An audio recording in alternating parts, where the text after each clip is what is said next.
Bonsoir fidèles auditeurs de Radio Mémo ou Mémo Radio, vous qui êtes prêts à suivre votre émission Que la lumière soit. Nous sommes en train de parler de l'arche de Noé et l'arche de Noé nous a conduit au pays de Canaan et dernièrement le pasteur Clide était en train de nous expliquer que Canaan, qui est aujourd'hui l'évangile, Canaan a ses lois, Canaan a sa façon de se conduire. C'est pourquoi nous avons appris que lorsque nous étions hors de Canaan, chacun pouvait se conduire comme il voulait, mais dès lors qu'on met pied dans le pays de Canaan, nous sommes obligés de nous conformer à la loi de Canaan, parce que Canaan a des règles, Canaan a sa façon de marcher, sa façon de parler, sa façon de vivre. Pasteur, vous avez dit également que le serviteur de Dieu, le ministre de Dieu, a droit à ses honneurs, à son respect, à ses égards. Et ça, c'est le travail ou le comportement que doivent avoir les habitants de Canaan, donc les enfants de Dieu, les brebis. Mais cependant, il y a une inquiétude, pasteur. Le ministre de Dieu est censé nous apporter l'évangile pur, l'enseignement des apôtres, sans tordre les Écritures. Entre-temps, s'il ne le fait pas, vous avez dit, il a toujours droit à ses honneurs, mais seulement on se pose la question en ce qui concerne le traitement. Parce que nous sommes censés nous occuper de véritables ministres de la parole. Ceux qui sont censés nous amener dans les profondeurs de l'évangile. Maintenant, dans ce cas, qu'est-ce qu'on fait? D'abord, nous voulons saluer tous ceux qui nous suivent. Nous saluons la cabine technique et nous saluons le frère Michel qui est présent. Et nous voulons saluer aussi toute la Mémo Radio, toute la chaîne, que le Seigneur bénisse abondamment la chaîne et qu'il bénisse aussi l'église à Mémo. Nous voulons répondre à cette question. Il y a aussi une question qui était restée, je pense, sur le plateau, une question similaire. Je souhaite répondre à cette question par une écriture. Le frère Michel pourra nous aider. Il va lire le second épître de Paul aux Corinthiens, chapitre 6, verset 17. 2 Corinthiens 6, verset 17.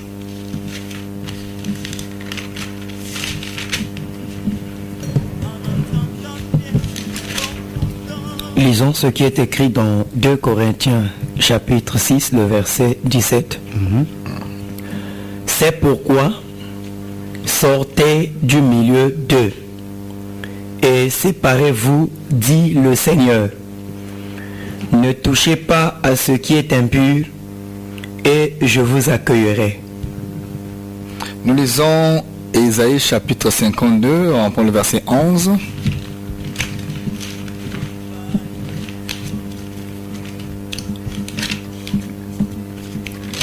Ésaïe 52, le verset 11.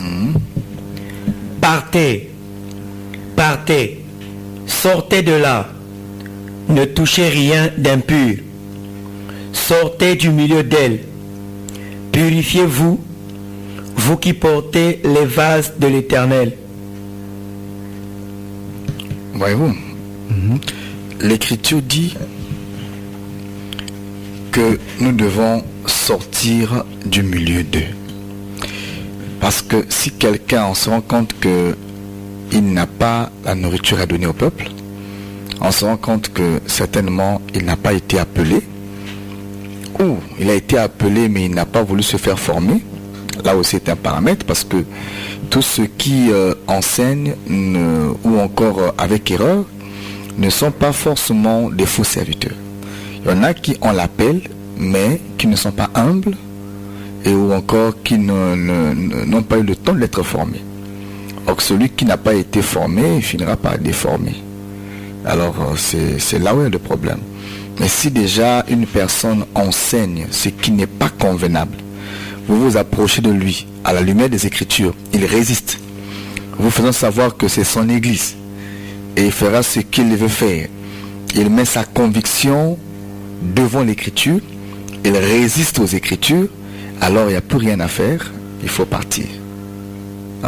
Si l'homme est humble, parce qu'il ne faut pas partir avant de chercher, ça peut être une erreur. Si vous le ramenez à la raison, il peut revenir aussi à la raison.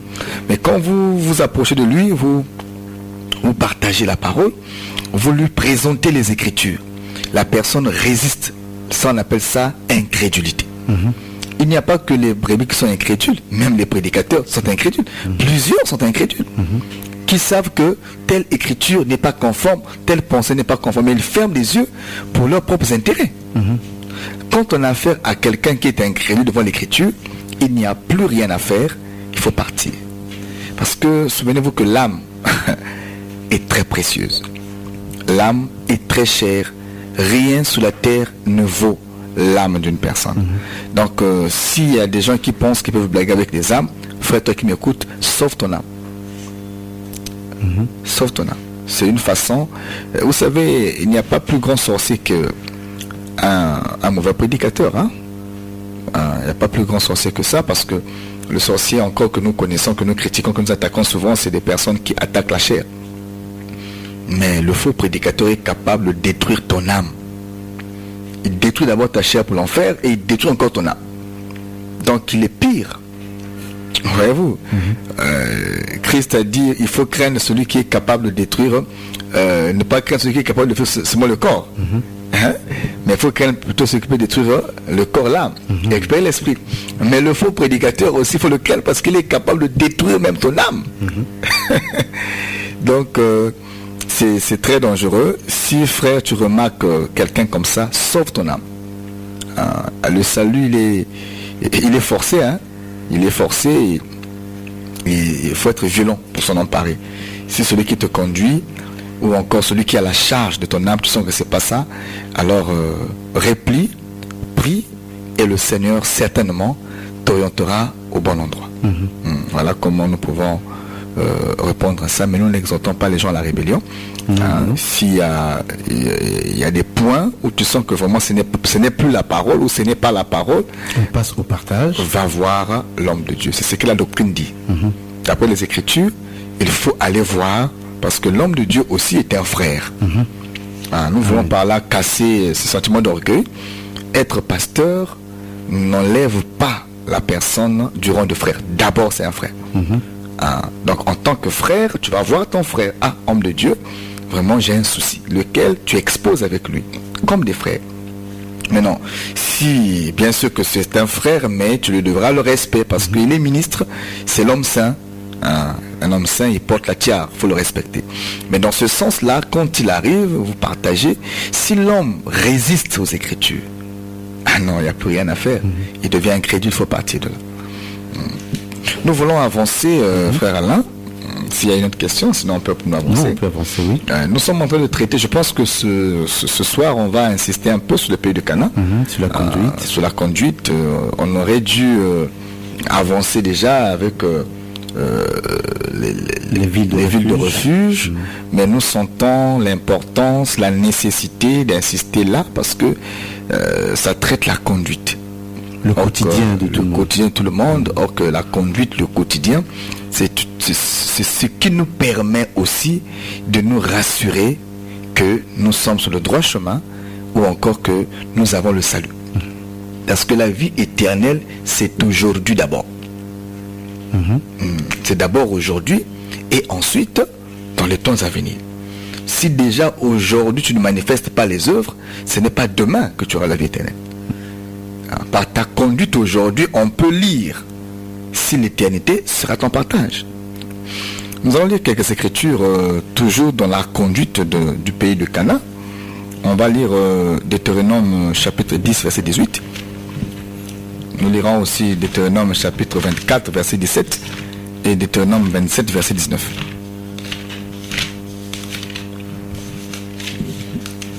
Donc, lisons ce qui est écrit dans Deutéronome chapitre 10, le verset 18. Qui fait droit à l'orphelin On repart au verset 17. Car l'Éternel, votre Dieu, est le Dieu des dieux, le Seigneur des seigneurs, le Dieu grand, fort et terrible, qui ne fait point exception de personne et qui ne reçoit point de présent, qui fait droit à l'orphelin et à la veuve, qui aime l'étranger et lui donne de la nourriture et des vêtements. Nous lisons le second chapitre 24, verset 17. De Deutéronome toujours. Deutéronome le chapitre 24, le verset 17. Tu ne porteras point atteinte aux droits de l'étranger et de l'orphelin.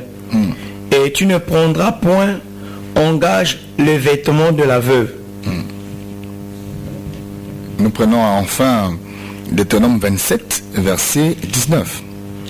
Deutéronome 27, le verset 19. Maudit soit celui qui porte atteinte aux droits de l'étranger, de l'orphelin et de la veuve. Et tout le peuple dira Amen. Amen.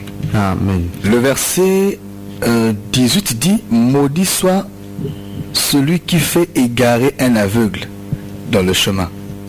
Et tout le peuple dira Amen. Amen. Celui qui fait égarer un aveugle sur le chemin, c'est le faux prédicateur. Celui-là, il est sous la malédiction.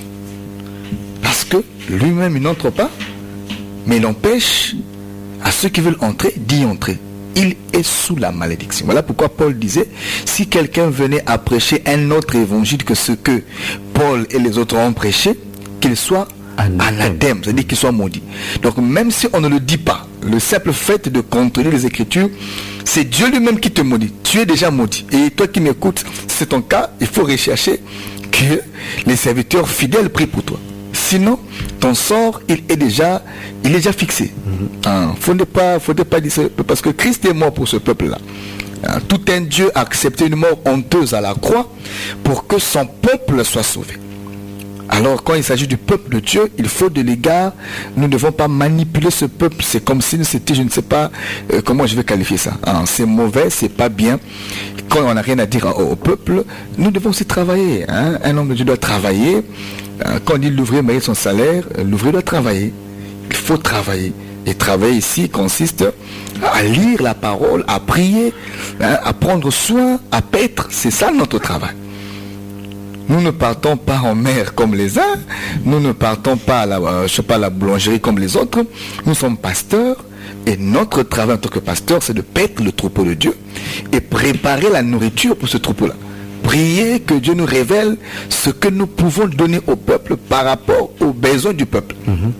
Cela est important. Donc, celui qui ne travaille pas, il y a aussi une écriture comme ça, frère Alain. Quelqu'un m'a dit non, que celui qui ne travaille pas ne mange pas non plus. Donc le pasteur doit aller travailler. Et c'est aussi une chose importante à expliquer au peuple de Dieu avant que je n'arrive sur le point où nous sommes. L'Esprit me conduit là. J'étais en train d'exhorter un frère, il m'a dit non, l'apôtre Paul même a dit que vous devez travailler, que celui qui ne travaille pas ne mange pas non plus. Vous êtes paresseux, vous ne voulez pas travailler, vous êtes seulement dans les églises pour attendre les offrandes.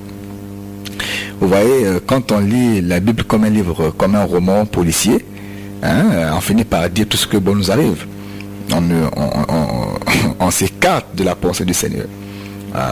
Quand on dit que celui qui ne travaille pas ne mange pas non plus, il faut vous poser la question, c'est quoi le travail d'un pasteur? Comment on comprend ce français-là? Que celui qui ne travaille pas ne mange pas non plus. Que celui qui ne travaille pas dans sa profession. Le pasteur est une profession. C'est un travail. Le pastorat, le ministère, c'est un travail. Voyez-vous, c'est un travail. Et c'est quoi le travail du pasteur? Pour qu'on sache si le pasteur travaille ou non. Si le pasteur va en mer, il devient marin. Il n'est pas pasteur, il est marin. On doit faire la nuance. Celui qui va en mer, c'est pas un pasteur, c'est un marin. Celui qui va à la chasse, c'est un chasseur. Celui qui va dans l'armée, c'est un militaire ou un policier. Celui qui travaille à la boulangerie, c'est un boulanger. On ne confond pas les choses. Mais celui qui paie le troupeau de Dieu est pasteur. Donc le travail du pasteur, c'est de paître et de nourrir spirituellement le troupeau de Dieu. Donc quand on dit que celui qui ne travaille pas, identifie le travailleur par rapport à sa profession. C'est des choses simples pour toi, mais parfois ça nous embrouille. Ça nous embrouille. Donc quand on dit que celui qui travaille, ça ne veut pas dire qu'un pasteur doit forcément être fonctionnaire d'État. Je pose d'équilibre. Si Dieu a fait grâce à un pasteur d'être fonctionnaire, gloire à Dieu. Mais ce n'est pas un modèle.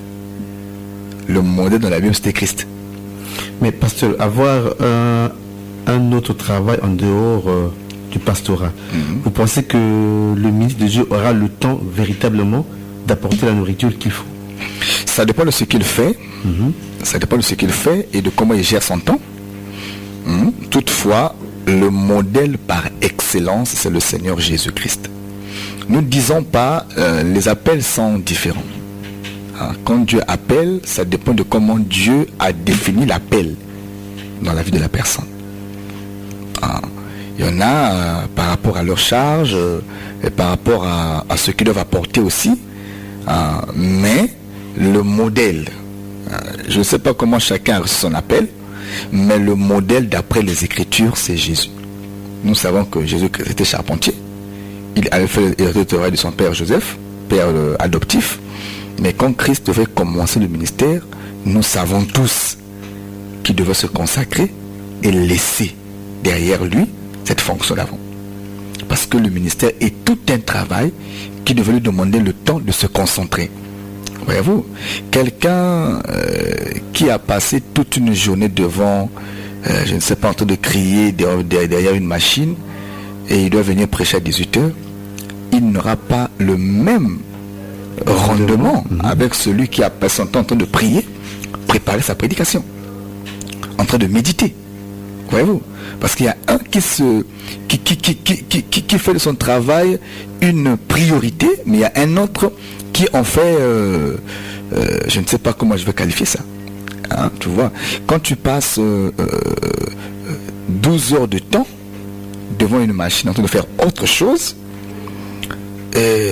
tu prends 1 heure devant la Bible, tu seras toujours différent. Ton rendement ne sera jamais égal à celui qui a passé 5 heures devant la Bible.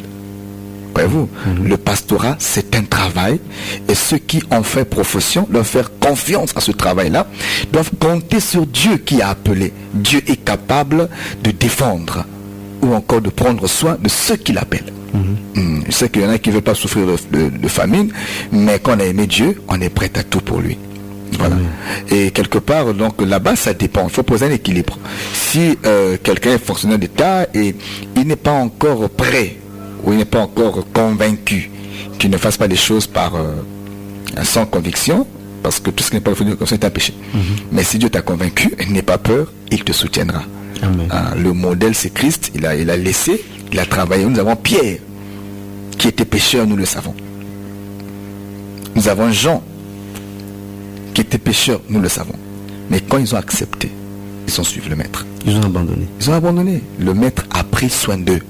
Parce que Pierre ne pouvait pas à la fois être... Vous avez vu quand Pierre est reparti à la pêche, c'était égaré. Il a commencé à pêcher même nu. Il s'est vraiment égaré. Voyez-vous, il fallait qu'il soit consacré au service. Et il était consacré.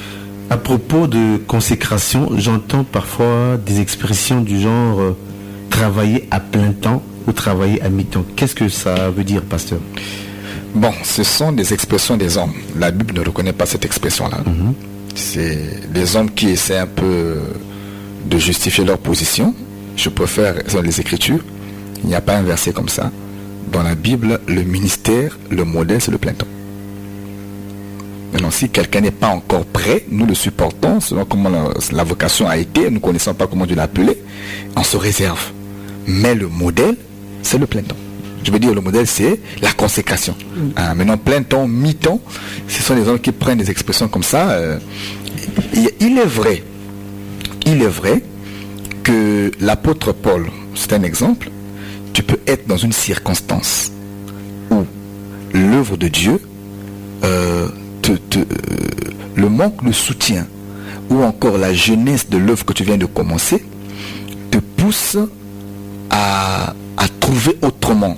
Tu vois que l'œuvre est encore trop faible, mais ça demande beaucoup.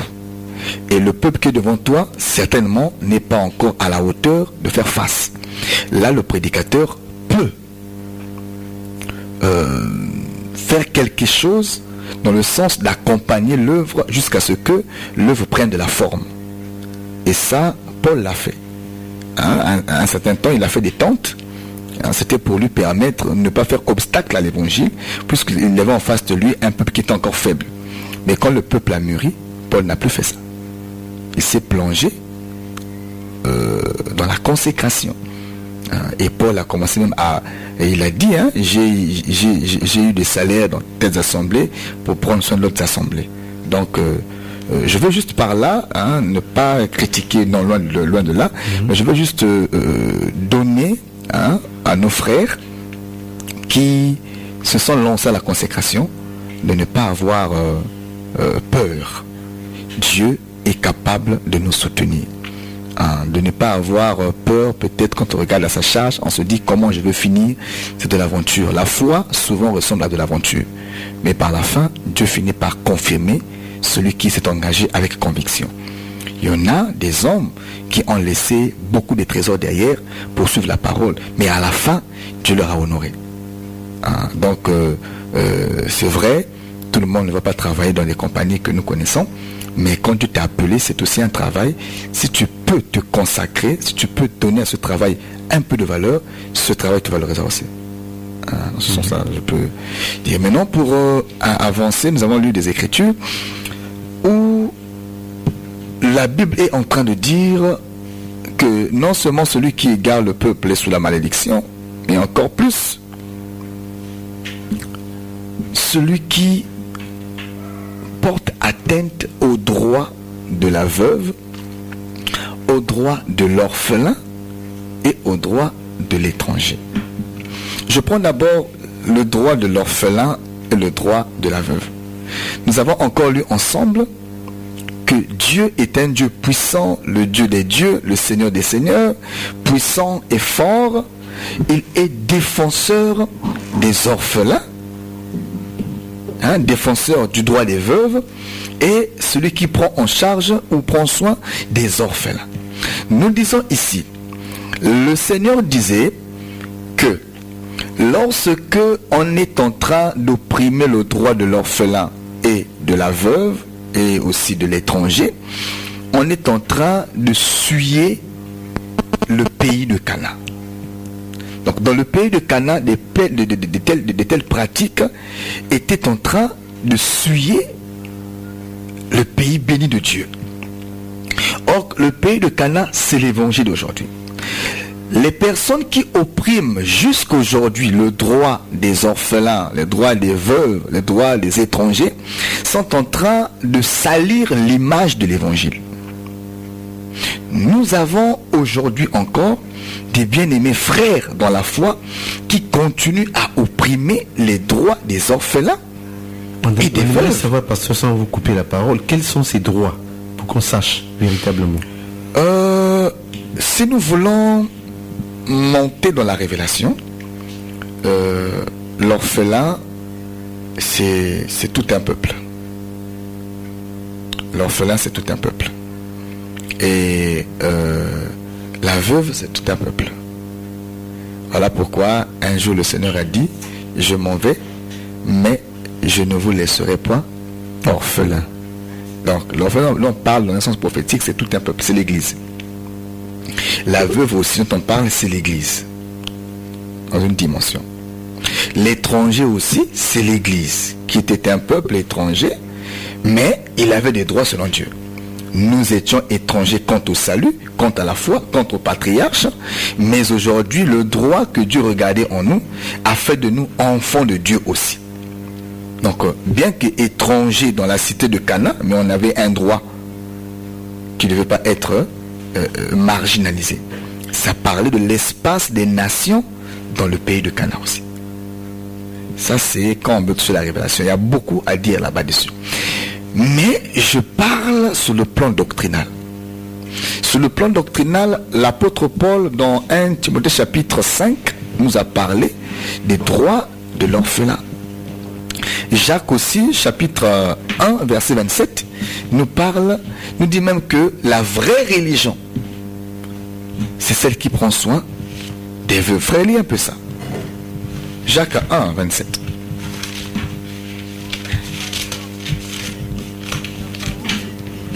Lisons ce qui est écrit dans Jacques chapitre 1, le verset 27.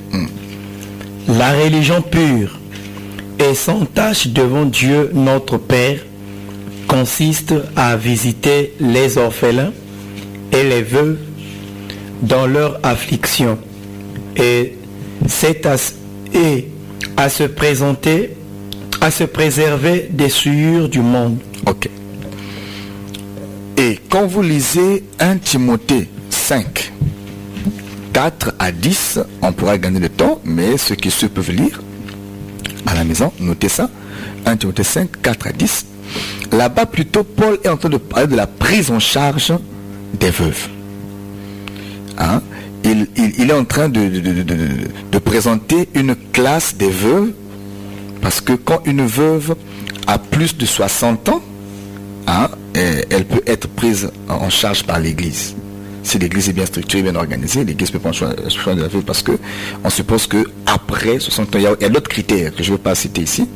Maintenant, quand la veuve a moins de 60 ans, l'Écriture dit qu'on ne puisse pas la mettre à la charge de l'église, parce que l'église, elle, a beaucoup de charges déjà, mais que les frères soutiennent ces veuves-là. Que les parents soutiennent ces veuves-là, qui sont dans la foi. Donc la foi chrétienne, la foi de la Bible, n'exclut pas le respect du droit ou des droits des veuves. Nous avons une société aujourd'hui qui marginalise le droit des veuves. L'Église aussi est en train d'entrer dans la même danse. Alors que l'Église serait cette instance-là qui devrait toutefois crier, interpeller, ramener à l'ordre nos frères qui tombent dans ce piège-là. Vous avez des frères dans nos églises, parfois prédicateurs, parfois chantres, parfois diacres, parfois même pasteurs. Il y a son frère qui est parti, qui n'est plus, qui est mort. La femme a laissé, le frère a laissé une femme et des enfants. Non, l'homme de Dieu ferme les yeux, il chasse les enfants. Sous prétexte que le patrimoine appartient à son frère. Mais tu es insensé. Ça appartient à ton frère, mais ce frère a laissé des enfants, a laissé une femme. Et le bien laissé par leur papa, c'est leur patrimoine, c'est leur droit, ce n'est pas ton droit. Tu vis encore, tu peux travailler pour prendre soin de toi et de toi-même et de ta petite famille. Voyez-vous? Nous devons crier contre ces choses-là. Nous sommes des frères dans la foi. La Bible nous prêche autre chose, mais nous pratiquons autre chose. Ce n'est pas normal, ce n'est pas convenable, ces choses-là. Nous avons vérifié la majeure partie des cas où les enfants sont dehors parce que l'oncle qui est resté, la tante qui est restée a chassé les enfants. Vérifié, au moins à 70%, c'est des frères qui vont des églises. Malheureusement. C'est des mamans kengi, des mamans, je ne sais pas comment on les appelle, qui chassent les enfants. Parfois, les enfants qui sont sans abri, sans soutien, abandonnés à eux-mêmes, d'autres même se perdent comme ça. Voyez-vous? C'est lamentable, c'est triste. Et à la fin, on va à l'église, on chante « Je t'aime Jésus », on prêche. Tu es insensé, tu aimes quel Jésus? Il ne te connaît pas, celui que tu appelles là. Voyez-vous, quand on est dans le pays de Canaan, c'est des pratiques à réprimander, c'est des pratiques à ne pas observer. En tant qu'enfant de Dieu, si tu as un frère qui a travaillé, la loi de la parole dit ça. Un homme qui travaille doit préparer et léguer un héritage pour ses fils. Ça, c'est la loi de la parole. Et quand quelqu'un a travaillé et qu'il n'est plus, laissez à ses enfants le soin de jouir de leurs droits. C'est leur père. On s'accapare de tout. Non, c'est triste. Dehors. C'est parfois les enfants de 10 ans, de 5 ans, sans voix, sans défense, qu'on met à la porte avec leur mère, sous prétexte qu'elle est sorcière. Attendez. Si la mère vous dit qu'elle est sorcière, mais les enfants au moins, prenez soin d'eux. Voyez-vous? Voyez-vous?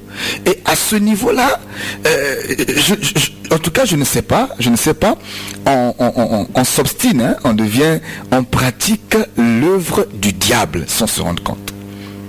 Nous disons que dans le pays de Cana, un saint, un véritable enfant de Dieu ne pratique pas ces choses-là.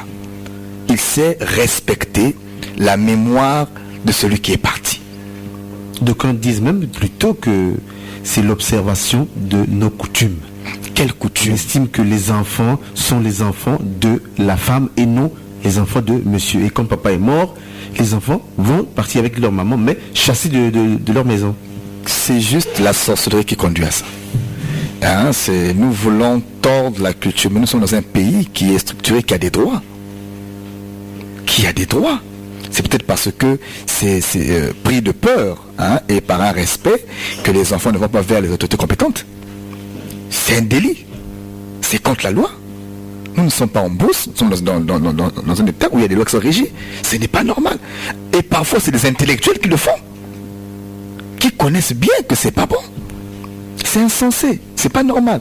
Et pire encore, des enfants de Dieu qui prétendent être serviteurs de Dieu. C'est triste. C'est pire que...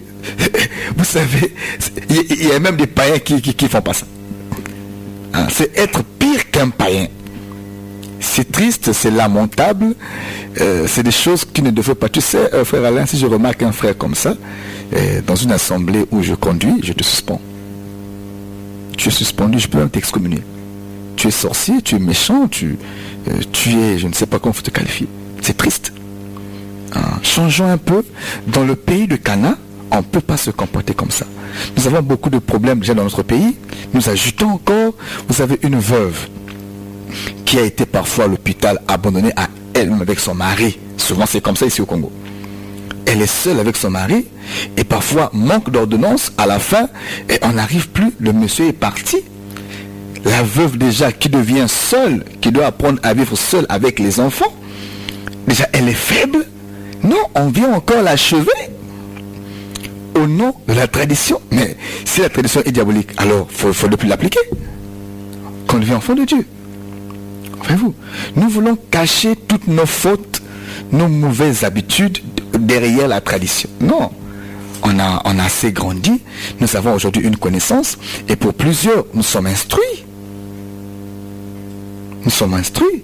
Tu feras pas ça en France, tu feras pas ça, je ne sais pas dans quel état. Voyez-vous, c'est parce que parfois, il n'y a pas de mesures sévères pour réprimer les pareils actes que les gens parfois s'entêtent. Mais même si tu n'es pas réprimé par les instances d'État, sois sûr que Dieu te réprimera. Et Dieu te maudit même, toi qui écoutes déjà, à moins que tu te répandes. Même si tu pourras être cajolé, tu pourras même acheter les tribunaux, tu n'achèteras pas l'aval de Dieu. Ou encore le sentiment de Dieu. Pour Dieu, tu es coupable. Et pour Dieu, le châtiment, ton péché t'atteindra. C'est pas digne d'un enfant de Dieu. Et même si tu es païen, c'est pas digne. Hein? Donc dans le pays de Canaan, nous disons que nous respectons le droit de la veuve, le droit de l'orphelin. C'est vrai qu'on peut expliquer ça dans la révélation, mais doctrinalement parlant, Paul a parlé de ça. Nous respectons ça dans la marche doctrinale. Hein, vous avez des héritiers parfois. Et moi, je pense que l'héritier d'un père, c'est son fils. Les Écritures sont claires. Hein? L'Écriture dit que c'est quand les enfants sont encore enfants, ils n'ont pas encore atteint la maturité, qu'ils peuvent être sous la gestion de certains conducteurs, héritiers, tout ça. Pas héritiers, mais certains conducteurs. Mais quand l'héritier a grandi, c'est-à-dire que même la Bible reconnaît que l'héritier c'est le fils. Ouais, il y en a qui pensent plutôt que c'est le neveu. Mais le neveu a son père. C'est triste que les gens fabriquent des cultures beaucoup diaboliques comme ça. Le neveu a son père. Et que fera le père de ces neveux-là? Voyez-vous que c'est triste. Le neveu a son père. Du vivant de son oncle, l'oncle peut prendre soin de lui. Hein? Mais ce neveu qui chasse ses propres cousins, il est insensé aussi. C'est qu'il fait. Mais lui aussi, il sera fils de quelqu'un. Et si on lui fait ça à son tour, vous voyez que c'est insensé. C'est l'homme qui devient inhumain. C'est pas bien, c'est triste. Ces cultures-là peuvent être, je ne sais pas, chaque ethnie a sa tradition, mais la parole aussi a sa tradition. Il doit être au-dessus de tous. Au-dessus de tous. Dans le pays de Canaan, nous mettons la foi au-dessus de nos traditions. Parce qu'il est écrit, si quelqu'un est en Christ, il est une nouvelle créature, les choses anciennes sont passées, voici, toutes choses sont devenues nouvelles. Donc on doit voir les choses en nouveauté de vie. Cela est très important. Donc dans le pays de Canaan, frère Alain, nous avons la conduite, pas seulement des offrandes, mais nous avons la conduite du respect du droit ou encore des droits des orphelins, des droits des veuves, des droits même de l'étranger. Hein? Et à propos de l'étranger, qu'est-ce qu'il faut dire à son sujet? Bon, à ce sujet-là, déjà, je veux juste exhorter, hein, parce que c'est des cas rares ici. Nous sommes dans un pays où l'étranger est bien traité. Hein? Et même dans nos églises, il n'y a pas trop ce sentiment-là. Nous sommes beaucoup accueillants. Je critique plus ce qui est critiquable. Hein, le point des veuves et des orphelins, ça c'est vraiment un mal, c'est un délit. Nous nous alarmons, nous nous plaignons de ça. Hein, nous nous plaignons de ça. Mais sur le point des étrangers, nous sommes avec eux et nous avons été étrangers quelque part. Et je peux dire que c'est un côté que le Congolais comprend. Et si Dieu pouvait nous aider aussi à comprendre aussi d'autres secteurs comme ça, vraiment ça serait bien. Mais toutefois, dans la foi, on ne considère pas un frère comme un étranger. Dans l'évangile, on ne se considère pas étranger. Dans l'évangile, on devient un. Que tu sois zimbabwéen, mozambicain, je ne sais pas quoi, quand tu crois au Seigneur Jésus-Christ, nous formons tous une seule nation, la nation sainte. Nous formons tous l'Église. Et on devient frères et sœurs. On ne tient plus compte des origines, mais on ne tiendra compte que de la foi. Donc même si celui qui prie avec moi est sujet de la RDC, ou encore sujet du Gabon, ou encore de l'Angola, c'est mon frère. C'est mon frère. Ce concept étranger restera dans les rapports des hommes, mais dans la foi, je le considérerai comme mon frère. Dans le pays de Canaan, il a aussi son droit. Il a son droit. C'est vrai que prophétiquement parlant, ça part de l'Église, mais dans une dimension doctrinale, dans l'observation de la vie quotidienne, nous avons le devoir de respecter ces choses-là. Et il y a donc beaucoup de droits que nous devons observer. Et il y a la pratique, je l'ai dit, de la conduite dans le pays de Canaan. Et nous rappelons au peuple que nous voulons nous apprêter à boucler avec mettre un point virgule. Hein, il y a toujours beaucoup à dire sur le pays de Canaan, mais mettre un point virgule. Donc poser vraiment intégration Siliona. Nous sommes presque à la fin. Et nous rappelons que vous pouvez nous contacter au 04 020 26 98 04 020 26 98. Hors antenne, vous pouvez nous contacter au 06 945 35 24. 06 945 35 24. Au possible, vous pouvez nous rejoindre à la base Socoprise. Socoprise, quand vous partez du rond-point de la base appelée Ilama, en engageant, en allant vers OCI ou encore vers la brasserie, donc en chemin vers Mpita, vous avez à votre droite la toute première ruelle, vous avez la première ruelle à droite, il y a même une maison en étage, c'est juste vers le pont.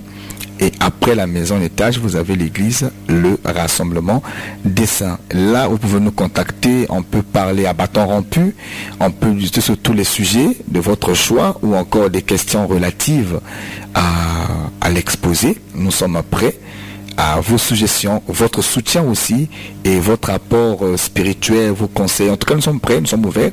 Vous pouvez nous contacter ou encore venir vers nous pour que nous puissions mieux échanger.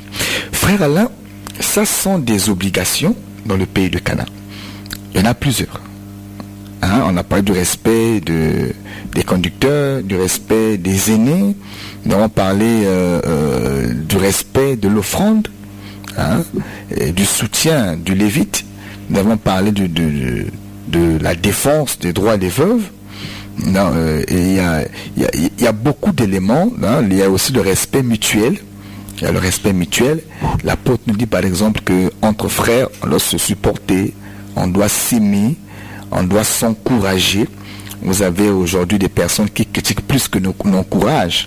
On attend que le frère chavire pour le critiquer, mais on ne sait plus encourager. Dans le pays de Cana, on sait encourager. Dans le pays de Cana, on ne critique pas seulement, mais on encourage aussi. Dans le pays de Cana, on ne parle pas mal contre son frère. Dans le pays de Cana, on ne parle pas mal contre son frère. S'il y a un sujet, on parle en face. Dans le pays de Cana, on ne fait pas le Judas. Voyez-vous? Mais au-delà des devoirs, des obligations, dans la conduite dans le pays de Cana, il y a aussi des droits. Alors là, c'est intéressant. L'Écriture dit que dans le pays que je te donne, dans le pays de Cana, il n'y aura ni une femme qui avorte, ni une femme stérile. Et Moïse dit ça en ce terme-là. Il n'y aura ni homme stérile, ni femme stérile, ni bête stérile, ni champ qui soit stérile. Ça veut dire que dans le pays de Cana, il y a la fécondité. Dans le pays de Cana, il y a la prospérité. Dans le pays de Cana, il y a l'avancement, il y a l'épanouissement. Nous disons que quiconque est dans le pays de Cana ne peut pas être stérile. Que ce soit dans le domaine des affaires, ou encore dans la vie active, ou encore dans son foyer, quiconque entre dans le pays de Cana, c'est une promesse, n'est pas stérile. Nous disons, voilà pourquoi quelques cas qui étaient stériles retrouvés à Cana ont été traités. Vous avez Anne qui était stérile à Cana, il fallait qu'elle soit traitée parce que la loi dit qu'il ne doit pas y avoir de stériles à Cana. Donc quand on a vu que Anne était stérile, le Seigneur de Anne a intervenu parce qu'il y a une écriture qui dit il n'y aura pas de femmes stériles dans le pays de Cana. Voyez-vous? J'aimerais dire à une sœur qui m'écoute, qui a des problèmes de conception, qui a des problèmes de fécondité. Oui, il peut arriver que nos églises logent des femmes stériles. Mais l'évangile ne connaît pas ce principe. Dans l'évangile, la parole est capable de rendre féconde celle qui était inféconde. Il y a même un serviteur de Dieu qui préfère l'expression nani abotité. Voilà. Au lieu de dire stérile, il dit nani abotité. Voilà. Donc, dans l'évangile, il y a seulement des femmes qui n'ont pas encore enfanté, mais il n'y a pas de femmes stériles. Peu importe le niveau de ta stérilité. Vous savez, homme de Dieu, j'ai eu affaire à une sœur comme ça. Quand on se rencontre, elle me parle de son cas. Je dis, va d'abord à l'hôpital, va t'examiner, qu'on dise si on affirme et on sait ce qu'il faudra faire. Parfois, tu ne l'es pas, c'est juste un problème à traiter facilement. La sœur est partie, la médecine confirme qu'elle est stérile, mais ils disent que c'est une stérilité sans cause. C'est là où j'ai appris qu'il y avait des stérilités secondaires, il y avait des stérilités, je ne sais pas, primaires ou comment là, mais il y a aussi des stérilités sans cause.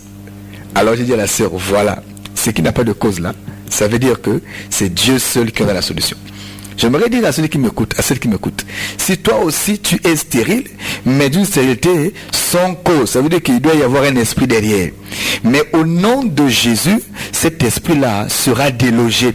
Parce que dans le pays de Cana, la parole est capable de faire déloger tout esprit qui existe, même le plus vieux de votre famille.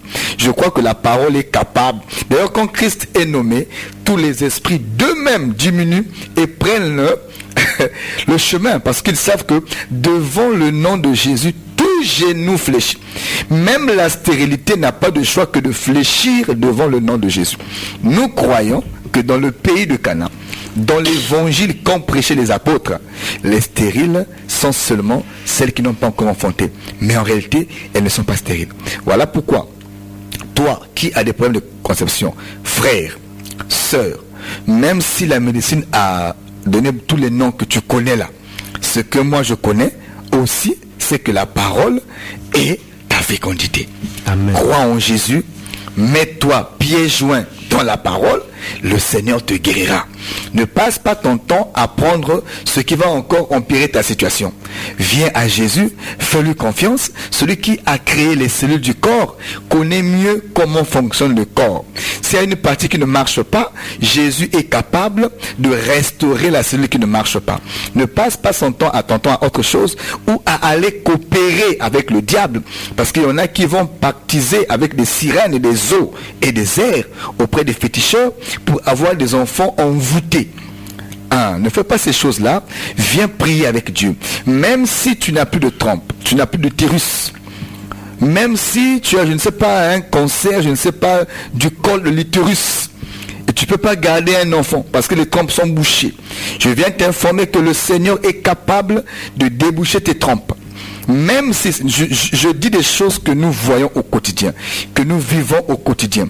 Il n'est pas de notre nature de venir ici et de citer des témoignages, mais nous disons que ce que nous disons, c'est des choses que nous vivons au quotidien. La parole de Dieu est capable de rendre féconde, que ce soit sur le plan financier. Quand tu cries à Dieu, le Seigneur est capable de faire prospérer tes activités. Moïse dit, il n'y aura ni d'hommes stériles, ni de femmes stériles, ni de bêtes stériles. Or que les bêtes, ça parle des activités, parce que les Juifs étaient des bergers, des éleveurs. Voyez-vous? Donc c'était leur activité au quotidien. Ça veut dire qu'il n'y aura pas d'activité stérile. Il n'y aura pas aussi de champs stériles. Voyez-vous? Donc quand tu entres, tu peux entrer dans une église et rester stérile. Oui, c'est possible. Mais quand tu entres dans la parole, amen, la stérilité prend fin. La parole est capable de traiter ton cas. Frère, ne sois pas désespéré. Même si tu as essayé à plusieurs reprises, tu sens que apparemment tu ne conçois pas, c'est pas la fin du monde. La parole est un remède à ta maladie. J'ai une question, je ne sais pas si on aura le temps de répondre à elle, c'est le frère Alliance, je pense. Le frère Alliance nous dit, il dit quoi? Bonsoir, c'est le frère Alliance. Alors, par rapport à ce paramètre, qu'est-ce que vous pouvez nous dire au sujet de Michal, Samuel 2, chapitre 6? Michal, le frère parle de Michal. Michal est l'une des rares, je veux dire la seule femme dans le pays du Cana, d'après la lumière des Écritures, qui était née féconde. Je pèse bien les mots. Née féconde. Pour ceux qui nous suivent, Michal, c'était la femme de David, qu'on lui avait donné la fille de Saül, que David avait pris à la place de sa grande sœur. L'Écriture dit, c'est la seule femme qui était née féconde, mais qui est morte stérile. Pourquoi? Il y a un pourquoi. Il y a un pourquoi, forcément. Elle avait méprisé le roi alors que le roi était en train de danser pour son Dieu. C'était un blasphème. Voyez-vous? C'était un blasphème. Là, c'est Dieu qui frappe Michal. Donc Michal est stérile parce que Dieu l'a frappé. Mais elle n'est pas stérile dans le cas où nous sommes en train de parler. Elle, c'est un châtiment. C'est Dieu qui l'a rendue stérile en un cas d'exception parce qu'elle était restée incrédule. Et elle a péché dans la conscience. Ça, c'était un blasphème. Parce que David élevait le roi, dansait pour le Dieu Tout-Puissant devant l'arche. Et elle est venue pour se moquer, pour narguer le roi qui dansait. Et ça, c'est un acte que Dieu ne supporte pas. Dieu a frappé. Quand quelqu'un danse pour son Dieu, tu ne peux pas être à préjugé. Nous disons même aussi aujourd'hui, même dans nos églises, si un frère danse, tu calmes bien. Même s'il est content, on laisse danser comme ça. N'importe quel jugement, tu risques de devenir Michal comme la blague. Il y a personne qui est inspecteur de danse à l'église. Donc si un frère danse à son rythme, il est convaincu comme ça, laissez-le danser comme ça. C'est sa manière d'exprimer sa joie auprès de Dieu. De peur que tu deviennes Michal. Donc frère Alliance, le cas de Michal, c'est un cas particulier. Michal a été maudite par Dieu à cause du mépris qu'elle a manifesté à l'égard d'un saint qui était en train de danser. Mais dans la révélation, Michal, c'est tout un peuple. C'est très important, c'est tout un peuple. Donc Dieu devait maudire ce peuple-là pendant un temps. C'est autre chose dans la révélation. Mais dans la doctrine, c'est un fait, un fait. Et nous disons c'est aujourd'hui, et tu peux avoir des droits, mais quand tu nargues l'esprit, l'Écriture dit que le blasphème contre l'esprit est un péché que Dieu ne pardonne pas. Michal avait blasphémé. Voilà pourquoi elle est tombée dans ce châtiment-là. Mais dans le cas général, c'est le seul cas dans la Bible. Mais nous avons que dans le pays de Canaan, parce que Michal n'était pas en fait, mais c'est Dieu qui l'a frappé. Et lorsqu'on a affaire à Dieu, personne ne peut intervenir à ce moment-là. Non, mais attends, quand Dieu devient contre toi, nous savons, nous disons souvent, frère Alain, si Dieu est pour toi, qui sera contre toi? C'est bien. Maintenant, essayez un peu de renverser la phrase. Si Dieu devient contre toi, alors là, qui sera pour toi? Alors là, même le diable ne pourra pas faire ce service d'avocat là. Il sait qu'il va toujours perdre. Donc, ne cherchons pas à s'opposer à Dieu, plutôt recherchons à pratiquer la volonté de Dieu. Amen. Donc, c'est ce que nous pouvons dire pour ceux qui nous attendent pour les villes de refuge. Rassurez-vous qu'il était important de toucher certains éléments qui sont apparemment importants, mais on viendra pour chuter dans les villes de refuge. Le temps s'est écoulé assez rapidement en tout cas. Fin de cette émission, bien-aimés dans le Seigneur. Nous vous fixons rendez-vous pour demain à la même heure, 21h40. Que ceux qui ont des oreilles entendent ce que l'Esprit dit à l'Église Corps de Christ. Que ceux qui entendent comprennent la parole de Dieu. À bon entendeur, shalom. Shalom. J'ai vu Pierre après la vision du Saint-Esprit. Il s'est levé pour prêcher la parole de Dieu. Oh, en entendant bien, beaucoup d'hommes sont blessés. Et ma Bible me dit qu'il y a 3000 convertis. Mais pourquoi pas dans notre temps? D'un côté la parole est allégée, ils l'ont rendu faible pour plaire à leurs fidèles. Bien que de l'autre côté, la parole est bien prêchée, mais l'incrédulité envahit les hommes.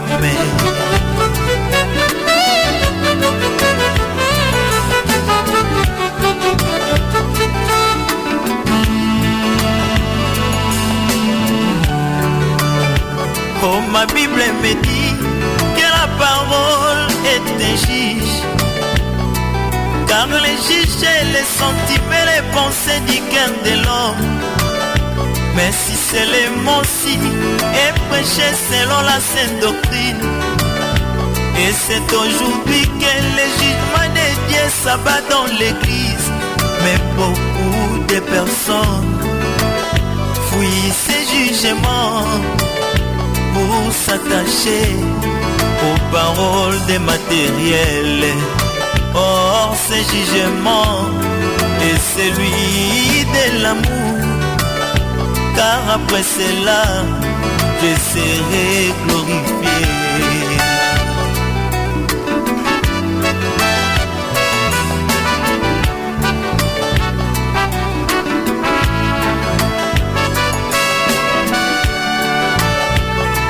Comme une lettre de l'époux à son épouse, il me l'a envoyé par l'intermédiaire des ministres.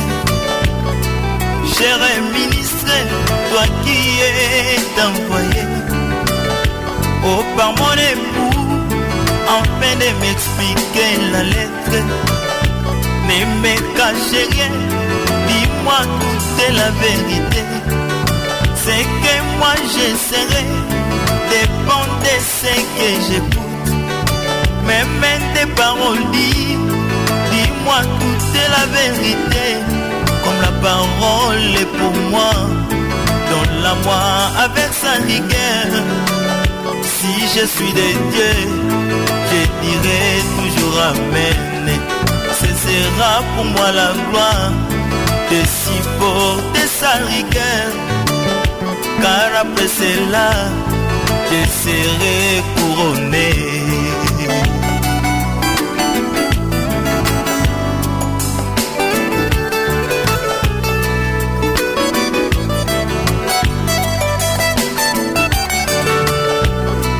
Comme un marteau qui brisait les rocs, la parole est de Dieu, jusqu'à ce que la pierre prenne la forme. Comme autant que Salomon construisait les temples, c'était dans la carrière que la pierre prenait la forme. Et tous les bruits ne se trouvaient que dans la carrière. Et là où l'on construisait, il n'y avait aucun bruit. Aujourd'hui la carrière, c'est bien nos assemblées. Pour les marteaux, la parole de Dieu nous donnait la forme. Mais bien que c'est difficile, ces coups de marteau, je sais mon Seigneur, ce que tu veux que moi je sois sera manifesté à la fin du travail.